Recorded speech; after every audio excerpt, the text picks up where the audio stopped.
Hey there, welcome to the channel. I'm Ben. I ride dirt bikes, more specifically dual sport motorcycles and e-bikes here on the channel. And today Happyrun sent me their G300 Pro to test out for you guys. So huge thanks to them. This bike is somewhere between a e-bike and a dirt bike. It seems to lean a little bit more dirt bike. The only really e-bike thing about it is the pedals, and judging by the suspension and the rather large 3,000 watt 6,500 watt peak motor, I would say this bike is just sort of trying to fly under the radar as an e-bike. It is really supposed to be more of a dirt bike, but of course we won't know that until we test ride it, and we will definitely do that. But first we've got to get it unboxed and assembled, look everything over, see what type of quality it is and how it fits up, and then we'll take it out for a test ride and I'll let you know how I feel about it. So if that sounds interesting, stick around and we'll get into it. Up front here, it looks like we've got some upside down forks that do have a bit of adjustability to them. One side is going to be compression and the other side is going to be rebound damping. We've also got a little mini light bar up front here. Motorcycle style seat here that does seem like it should be a little bit comfy at least. Front wheel has a 19-inch rim and a 70 by 100 tire, which has a very dirt oriented pattern on it. And the rim itself definitely reminds me of a sort of mini version of a dual sport rim. The back here, of course, looks relatively different because we've got our 3,000 watt motor, 6,500 watt peak. Tires, again, extremely knobby, and this is also a 7100, but this time it's on a 17-inch rim. We've got a pretty sizable 203 millimeter drilled and slotted rotor with Disneyland hydraulic brakes. Definitely some assembly required with this. And of course, we're going to have to get the battery charged up. There is the information on the charger. It's got an output of 5 amps, and being a 30 amp hour battery, that'll be good because that'll help get a charge in it. It says it's underwritten by Ping, which is an insurance company of China, but it doesn't have a UL listing on it. And neither does the charger itself. And like with most e-bikes and most batteries, they recommend that you keep a close eye on it when you're charging it. They also recommend having a professional assemble it, and I am certainly not a certified mechanic. I'm just a content creator, so don't use anything that you see or hear in this video as professional advice. Looks like there is just a little bit of damage here, and also a bit here that this stuff wasn't able to protect the paint or the stickers from. But with that all peeled off, those decals look a little bit nicer. We do also have a tail light that looks like it may be an integrated signal light with a brake light as well. And right below that, we've got what looks like a license plate holder, but of course this doesn't come with a title or anything, so there's not really a way to get an actual plate for it for the street. At least not in my part of the world anyway. Before we can do anything, we gotta undo the ratchet strap here, which might let the suspension loose. Then we get a free low quality ratchet strap. Look at that. Next, we'll put some handlebars on this, and I'm not going to do it until I get them positioned, but I will eventually be putting some blue thread locker on these fasteners and probably all the fasteners on this bike, just because of the extremely aggressive knobby off-road tires and the fact that the bike will be off-road and getting shook around a lot. That's what I do with all my dual sport motorcycles. It's just the safest way to assemble things, I think. Now we've got to get the front 180 millimeter rotor installed, which is also a drilled and slotted rotor.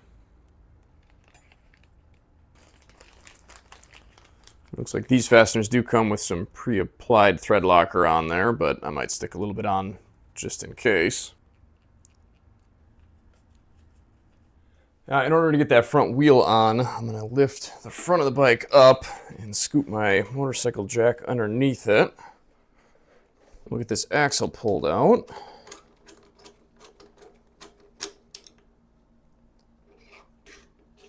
We do only have to remove the one to get this off, but there is another fastener on the opposite side here, which of course I want to put some thread locker on as well. It'll probably do the exact same thing with all 4 of the pinch bolts for that axle.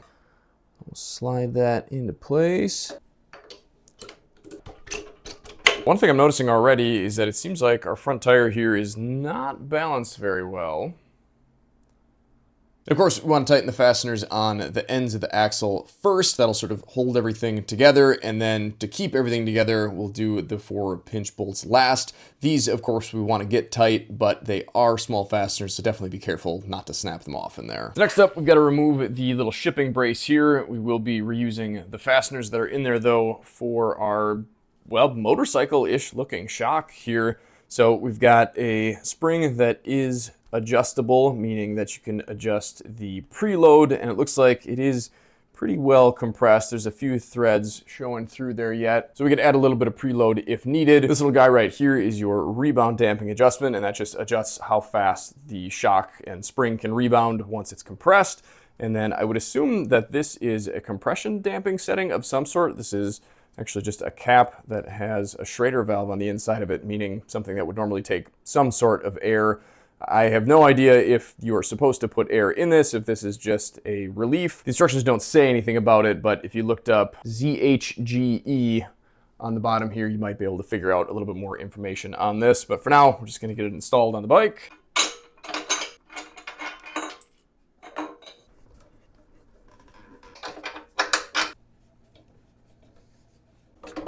So a couple things I've noticed back here. One, we don't have any washers for the nuts, so they kind of make a little bit of a mess of the mounting points on the frame.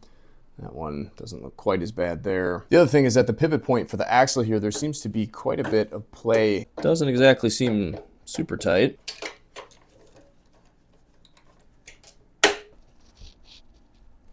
So did that help? Maybe just a tad. My guess is there's probably just a little bit of, well, clearance in there, we'll call it. If it doesn't look enough like a dirt bike already, this next step should definitely help. I might actually put some blue thread locker on these fasteners. Put some on the main one that holds it on as well. Next, we've got to get the display and controller mounted, as well as, well, all of this stuff. So I'm gonna leave these all loose until I get my final bar position down as far as how far forward or back I want them rolled, and I can't really figure that out until I can sit on the bike. Of course, gotta get some pedals on here though. Did stick a little bit of my own thread locker on here, and I guess I could explain why I'm double thread locking these, and that's because the dried on stuff that the fasteners came with, I think makes a difference, but not nearly as much as actual liquid thread locker. Now for the threads on the pedals, they suggest putting a little bit of waterproof grease on here, and I assume that's just so if you ever want to take it apart, things won't be welded together with rust. This is the left-hand pedal, so of course it is left-hand threaded. Right side should just be threaded normally here. Let's see if they got this one tight. Whoa. Not exactly, and that is basically what I found on the rest of the bike as well. Certainly don't want these coming off. I also went through and pulled off all the fasteners on the back rotor, all the fasteners that hold the rear caliper on, the tire hugger here. Same thing for the brake lights, and I removed the little silly license plate holder since of course we can't put a plate on this. What else? The fasteners for the front brake caliper. These all seemed a little bit loose. The clamps for the triple trees, so I put Loctite on all of that stuff. The fasteners for the battery tray in there. Also put some thread locker on this guy here, but now I've realized that there's actually a little bit of slop in the bearings here on the steering stem. I don't know if you guys will be able to see this or not. In order to fix that, what I'm going to do is loosen this up.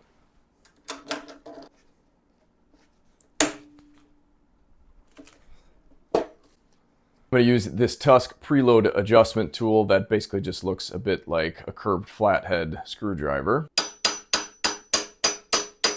This thing is still pretty sloppy in there.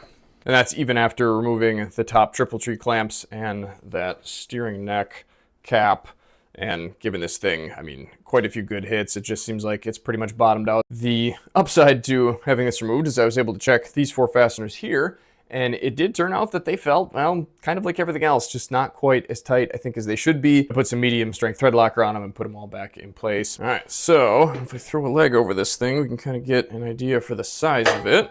And I am 5'10", I weigh about 150 pounds, and I have a 31-inch inseam. And if I put both of my feet kind of close to the bike, I can get them flat, but there is no room between me and the seat. And I'm not compressing the spring at all. There is a little bit of sag with the preload set where it is. Of course, that can be changed. And if I am putting my full weight on the bike, then it's pretty easy to get my feet down to the ground. You might be able to swap out the rear suspension for a slightly shorter one, bringing the back of the bike down a bit. You might also be able to loosen up the triple tree clamps and slide the fork tubes up a bit. That would drop it, but that would also sort of reduce the trail, which is a dimension associated with the rake, which is how far the forks are sort of stuck out at from a vertical line. Trail is a measurement down towards the bottom, and it's not super important to know how to measure it, but it is important to know that if you lower the front of a bike like this and you reduce that trail number, it sort of makes the steering a little bit quicker and can make the bike a little bit more wild as far as the handling goes, which is not really a good characteristic or something that you want. The throw of the pedals is pretty short. That crank, the distance between the pedal itself and the center point of the axis of rotation, is relatively small, meaning you're not going to be able to put much power down. I think I am going to move these bars a little bit further up, but it actually feels pretty good and, I mean, decently sized. It doesn't feel like a giant machine, so anybody too much bigger than me might not quite feel as natural. I'm going to loosen these up. Yeah, I think that feels a little bit more like where I'd want them. The other thing that I'm noticing is that the brake levers seem to come in a little bit farther than I think I would like them to. I like to be able to use the brakes with just 2 fingers and not worry about squishing my other fingers that are still on the bar. And it looks like that should be pretty easy to change. If we go clockwise with this, you might be able to see the brake lever moving away a little bit.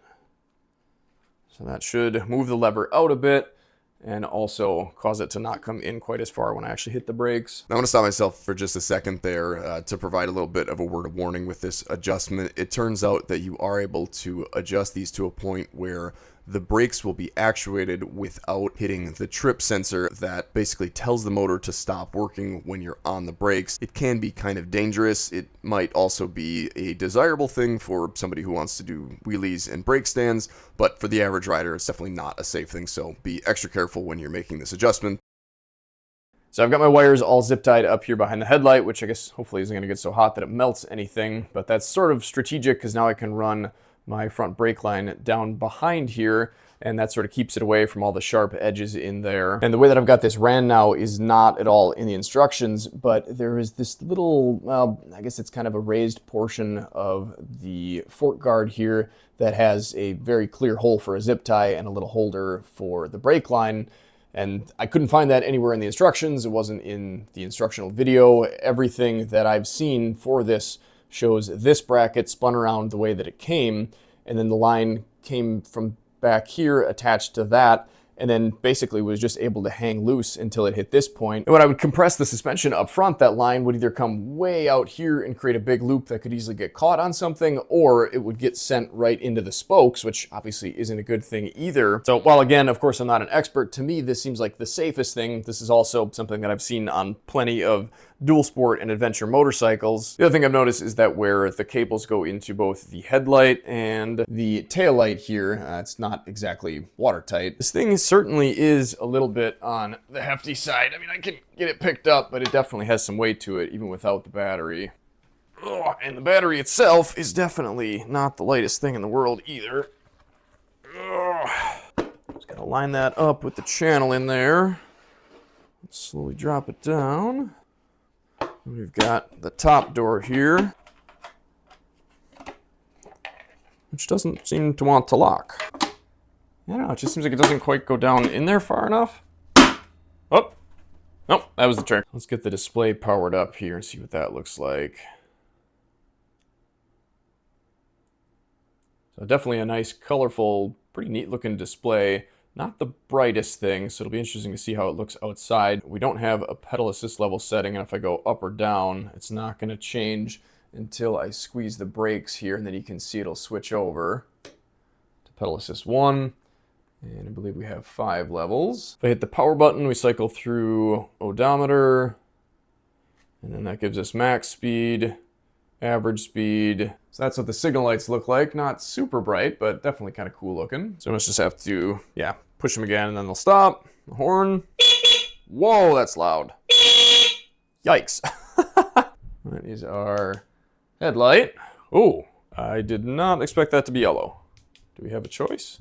Oh, okay. And if you half press it and don't actually click it, then it changes. Oh, yikes. Okay. Lots of different options there. There's just our regular high beam. The beam is definitely bright and nice and wide, not super tall, and I think gonna be maybe a little bit too condensed for my liking, but I guess we'll see. Certainly has a pretty cool look to it. So again, of course, the safest thing to do is going to be to have a professional look this all over at the very least, if not put the entire thing together for you. But the assembly process really wasn't too bad. Definitely some pain points, and having to go through and check and Loctite all the fasteners is a little bit of a pain and a slow process, but I think something that is well worth doing. So riding this thing around on a relatively flat surface isn't really all that bad. However, in the woods, that rather short crank on there certainly makes things a little bit more difficult. So that's definitely not something that I think I'd want to do. And why would you, when you've got all that power? Let's see what this thing will do. Ooh, a little bit of a quick takeoff. Ooh.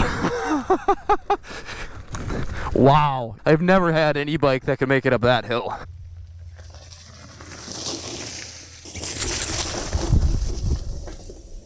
Throttle is a little bit difficult to make work off-road, but it is doable.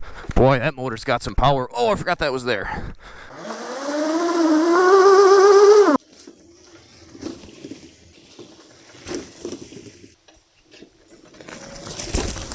You almost got to work the throttle with your thumb and be ready to grab the rear brake with your index finger if you want to do any wheelies, but it seems like with a little bit of bounce to the suspension, that's more than possible.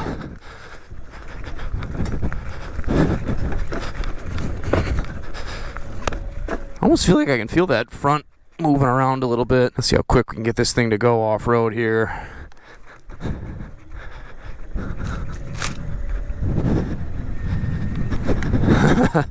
Yeah, it's not super fast. It has a lot more pull to it than any other e-bike I've ridden. Put it on the kickstand here, get that back wheel up in the air, give this full power.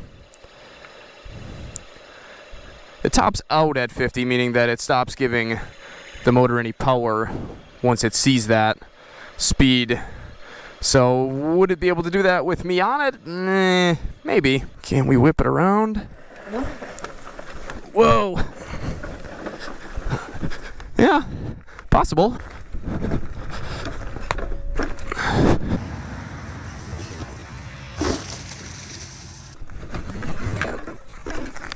Boy, it really has a lot of suspension travel and is really a pretty nice smooth landing every time. I was thinking I might have to adjust things, but I don't know that I will.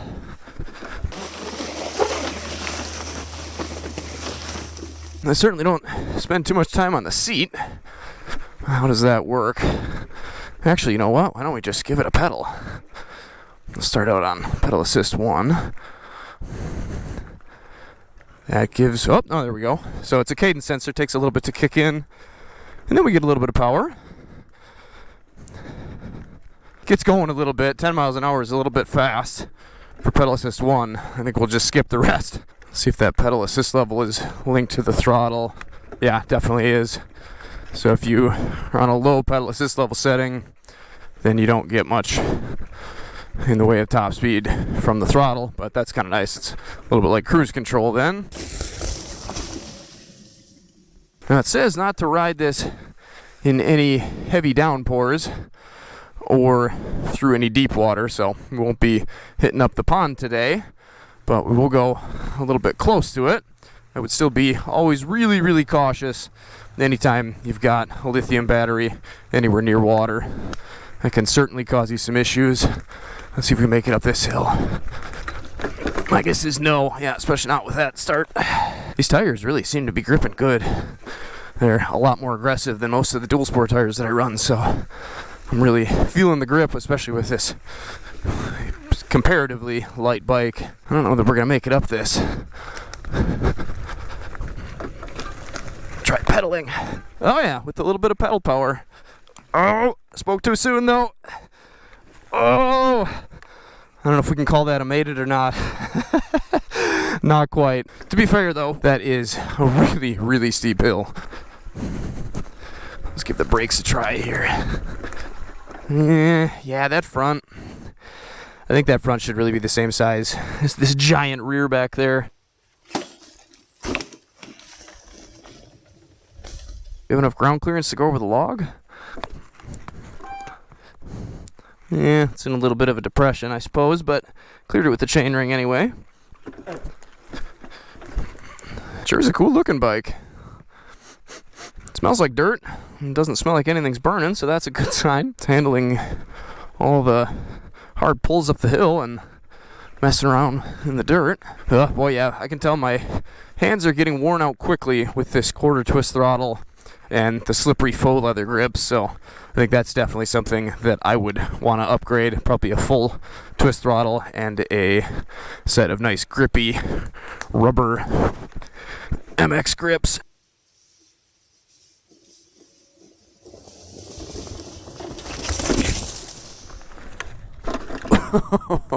The light actually seems to work, I would say, relatively decent. Not really something that works super great for off-roading, since it is, well, kind of a focused beam, but it's wide enough to be somewhat helpful anyway.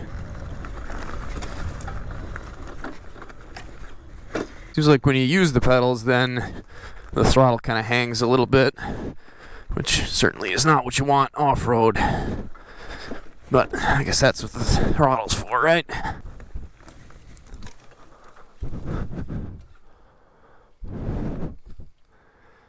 Oh, and one more thing. The taillight is also brake light. So it's now quite a few days later, and I've put a decent amount of miles on just in the woods here. So 28 miles I've put on. And in that time, and after all those really kind of hard miles, my opinion in general, sort of idea of what this bike is, hasn't really changed too much, but there has been a few things that I've learned.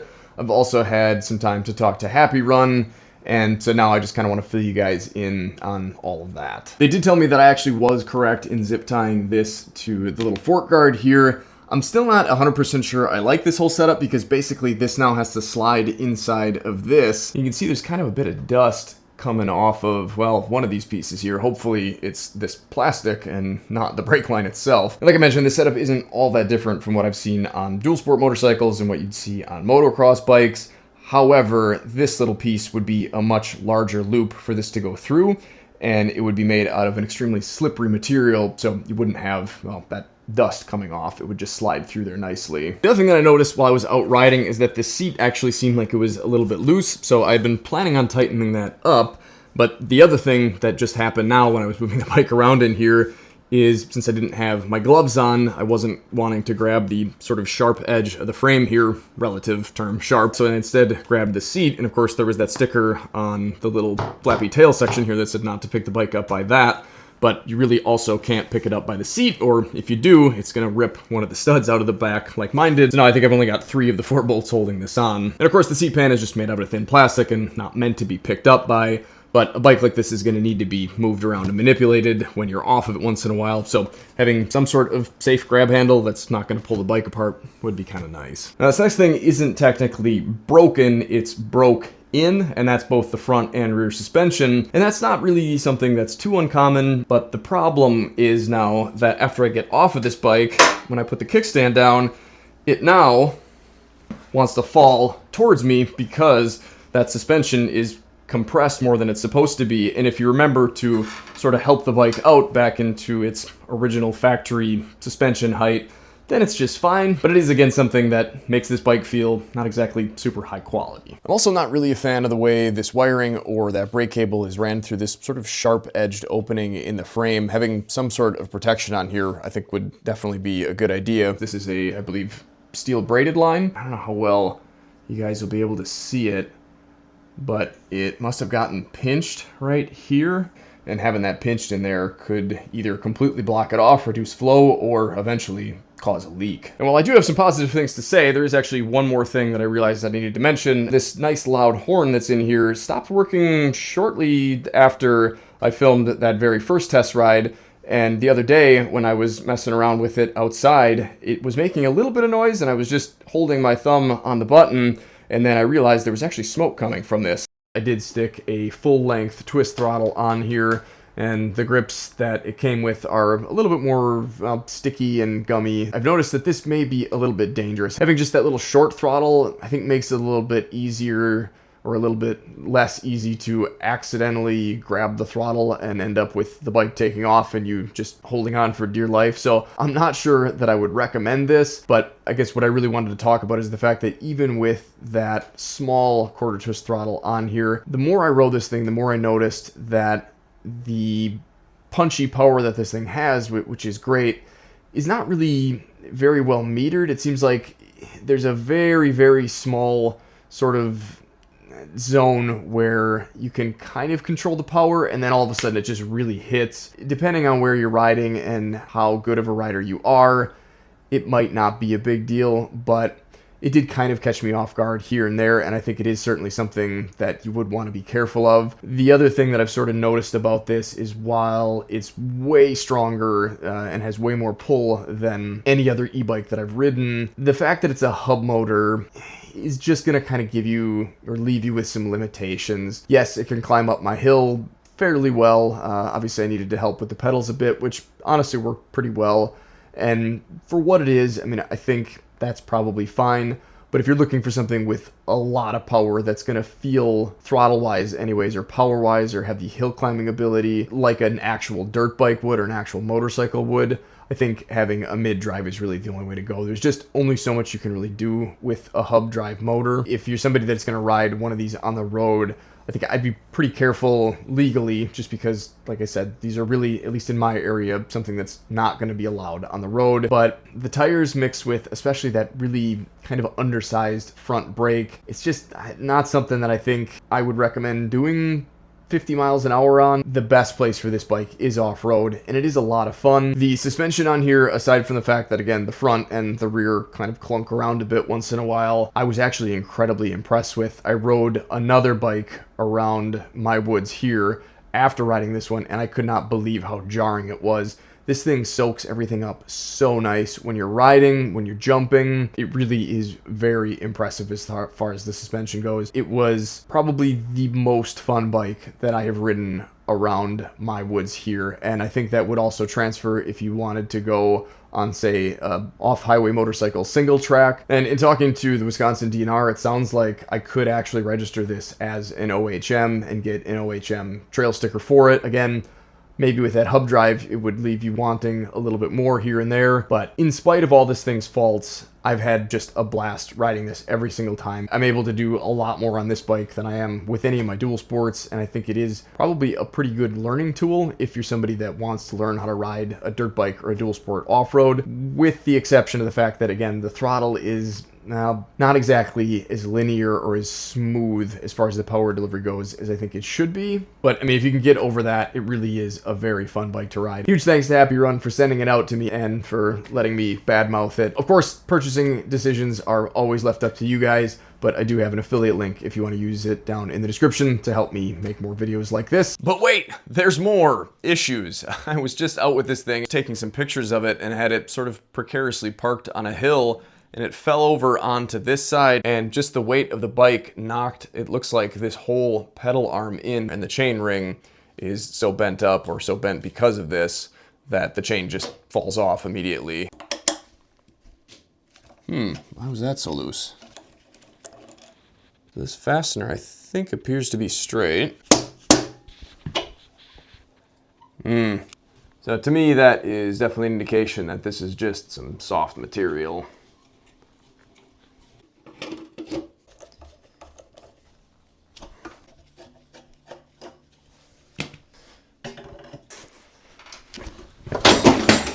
Well, there goes the other one. Excellent. The pedal on that side, I think, seems okay. The brake here did get, I think, a little bit messed up, and it does make me a little bit nervous. Appears to still work okay though. And this is better, but still not gonna be usable. So I've actually got both the pedals lined up now. So in other words, this is kind of in the opposite orientation that it would be normally. Should be up here. And what I'm gonna do is just lay it over on the side, and hopefully that'll give me enough leverage to bend it back the opposite direction.